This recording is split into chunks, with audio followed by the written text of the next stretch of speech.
On campus. The rape happened in 1999, and the trial was announced in 2001, and people on campus were up in arms because of the fact that it was a white woman who was accusing a black man of rape. So this controversy actually still exists today, and that's why I chose to do this article, because we can see that how these things are very, very, very controversial. So The Birth of a Nation 2016. This movie is about Nat Turner, who was a literate preacher and slave owner, and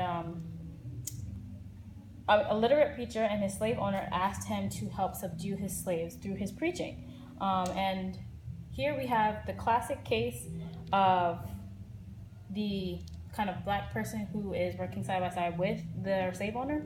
But instead of that kind of going on throughout the movie, there was a turn where Nat Turner actually decided to arrange a rebellion. So in the true story, the rebellion happened on August 21st, 1831. Turner and his team began to revolt. They killed their slave owners, and they continued throughout the county, and they killed about 55 white people. But in the end, it did not work out so well. Their plans were foiled. Nat actually ended up running through in the forest before he got charged and then hung for his crimes. But before that, about 100 to 200 black people were killed by the reaction of the white people in the South. And it actually caused harsher slave laws to be made because of the fear of Southern white people.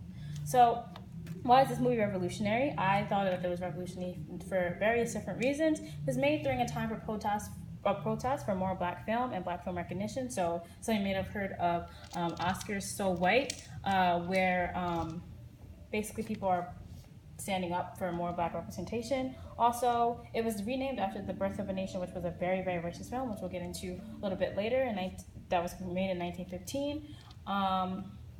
And also, lastly, it portrays a narrative of slaves standing up against oppression in the time where now currently black people are feeling really underweight of the oppression of police brutality, and we have the Black Lives Matter movement, so it kind of went along with that.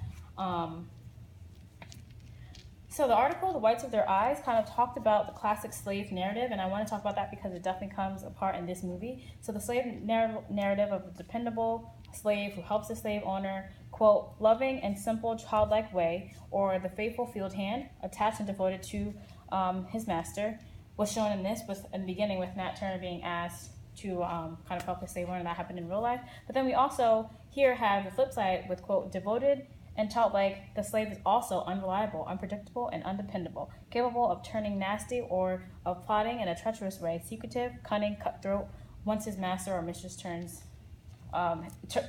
back is turned.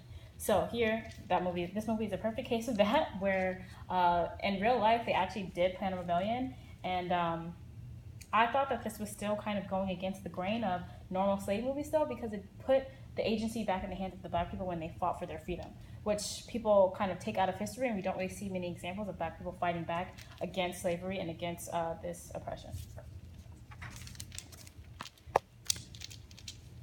So history of black men being accused of rape. This is important because it is context for what we're talking about. So I just wanted to talk about Ku Klux Klan, which is a white supremacist group that was really known for lynching black men if they had any suspicion of them coming close to, looking at, talking to, or definitely raping a white woman. An example of this was with Shantell. He was a 14-year-old boy who was accused of whistling at a woman, and he was severely lynched, even though he was only 14 years old. And we actually found out that those things weren't true, which brings us to a lot of times the accusations were not true. But in those times, black men were seen as vile, lustful, and incapable of restraining sexual urges, which is a stereotype that was really brought on by the first Birth of a Nation movie, where black people were showed to not be able to control their sexual urges, and all they wanted to do was rape women. So the article Whiteness by Jensen actually talks about this idea of whiteness and how it kind of operates. So it started off with talking about the history of whiteness, and it talked about how after colonialism and the creation of slavery, there had to be an ideological justification for separating races. So there once was a time where black people and white people were both poor together, and they both worked alongside each other. But in order for slavery to be justified ideologically, they had to convince the white people that they were better than black people, and they had to separate them into a dominant group. So this happened by convincing white people that they were better innately than black people. And this type of thought, especially passed down to generations, makes it possible for lynchings to occur and for the ideas and stereotypes that were perpetuated in the Birth of a Nation to actually be something that's real. Because if black men are not human, then we can paint them as monsters and we can kill them for even trying to get close to our women. So that was the thought of the white people at the time. Definitely, mixing of races was not allowed, and if a black man even was thought to get close to the precious white women of the time, that was not going to happen. So, race, media, and the construction of black men. So basically, I'm going to let you guys kind of review this slide while I talk about some of the readings that I thought were important for this concept and basically how black men are shaped in the media. So the relevancy of race in interpreting a news story talks about how black men are really, black people in general are really shown very poorly in the news. They're shown as uneducated, we're shown as hypersexual, masculine, just really badly. And actually, there was black men in that article that were talking about how they feel like they can't even go to other white neighborhoods because they believe that white people actually believe what they see on the news and they think all black people are like that. So the article talked about how this was a tool of oppression, which is really important in the context of this presentation because it keeps white people afraid of black people, and all of it is based on stereotypes. And what's worse than these stereotypes being perpetuated is that white people don't really see a problem with it. They don't really think that racial discrimination still exists. And even if it does exist in TV, there was a quote that was talking about how it's not something that should be important. And I thought that it was very important because usually when it comes to who's in charge of the media, it's usually going to be white people. And if they can't see the problem, they can't be the ones to fix that problem. So I talked a little bit here about how Breath of a Nation was credited as the first major motion pictures to show this stereotype, and it's true. And even today, black people are perpetuated as and portrayed as thugs, overly sexual, hypermasculine, and violent, and stereotypes about blackness are perpetuated throughout the media today. The quote, blacks are portrayed as causes of harm is from the relevancy of race in interpreting news story, and also it is not important and it's not a life-threatening situation, and there are more important things to discuss. So these are quotes from what I was talking about, and then moving on to black masculinity and the view of the media. In addition to news stories, black masculinity through rap is also another method that perpetuates these stereotypes, and rap is something that's very big in both black and white culture. It's now kind of an American phenomenon, but because it shows black males as being sexually aggressive and angry, people think that this is how all black men are. And quote, the sexual aggressiveness associated with black masculinity solidifies a clear justification for societal concern and fear. The association often manifests itself with the image of the black male as a potential rapist. So this is just showing how black men in media are shown to be rapists. So moving on to rape culture and how race conflicts with feminism.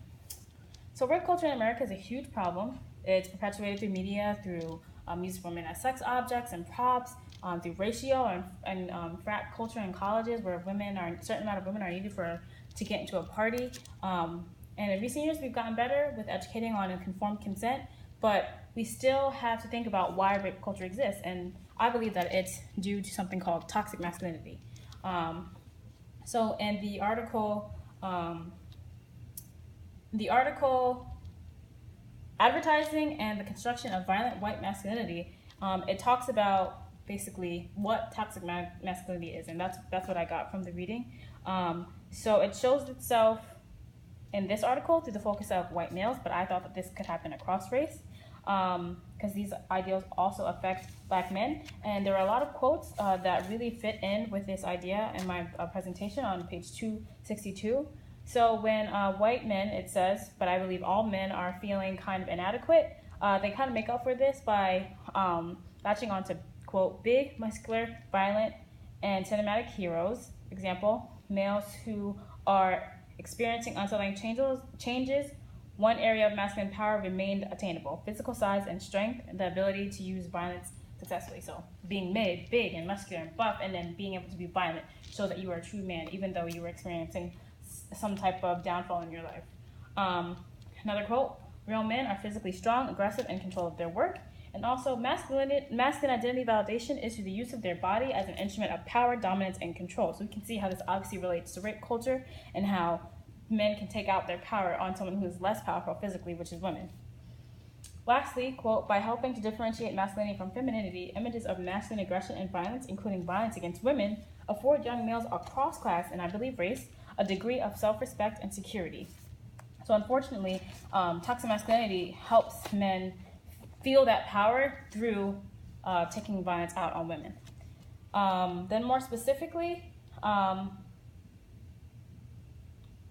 speaking about black people, through the Eminem and the Public Masculine Discourse article, I found some things that relate to this as well. So it talked about how Black masculinity in rap is shown through language, sex being dominant over women, and this also happens in real life. This is why rape culture exists. Men take out their dominance by doing violence on women or just seeing them and you looking at them as objects, which relates to rape culture because if you see someone as an object, you're not going to think about them having their own agency and them needing to consent for you to be able to interact with them sexually. And then lastly on this slide, I'm talking about how race can conflict with feminism. So this is already getting into how race conflicts with gender, just focusing on gender though, because the article with Bell Hooks talks about how Black women don't want to identify as feminists because they believe feminists to be a white ideology that began with white women, and white women were still racist towards Black women, so they do not want to kind of identify with that, and they have their own subgroup of womanism, which kind of preaches the same ideals as feminism, but takes out racist ideologies. And I thought that was important because Black women's rejection of white feminism can make Black women automatically untrustworthy of white women. So in context of this, a white woman saying that she was raped by a Black man, a Black woman might be like, no, that didn't happen, because they already are mistrustful of their white counterparts, even though they're both women.